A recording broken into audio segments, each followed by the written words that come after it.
শহর থেকে বেড়াতে আসা এই ছেলেটার সাথে গ্রামের মেয়েটার প্রেমের সম্পর্ক হয়। একদিন ছেলেটা তার সাথে মেলামেশা করে। কিছুদিন পর ছেলেটা বলে, আমাকে তো শহরে যেতে হবে। কথা শুনে মেয়েটা বলে, শহরে গিয়ে আমাকে ভুলে যাবে না তো? ছেলেটা বলে, আমি তোমাকে ভালোবাসি, ভুলবো কেন? আমি রেগুলার তোমার সাথে ফোনে কথা বলবো। পরদিন মেয়েটা জানতে পারে ছেলেটা শহরে চলে যাচ্ছে।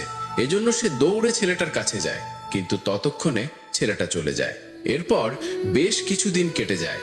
মেয়েটা ফোন করেও তাকে পাচ্ছিল না।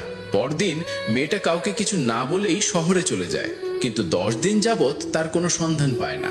সে যেখানে সেখানে শুয়ে রাত কাটিয়ে দেয়। একদিন হঠাৎ করে মেয়েটা সেই ছেলেটাকে গাড়ি থেকে নামতে দেখে। তখন তারা দুজন দুজনকে দেখতে পায়।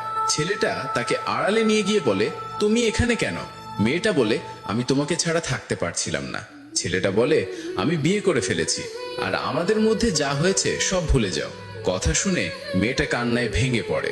আসলে বন্ধুরা, গরিবের সাথে বড় লোকের ভালোবাসা হয় না।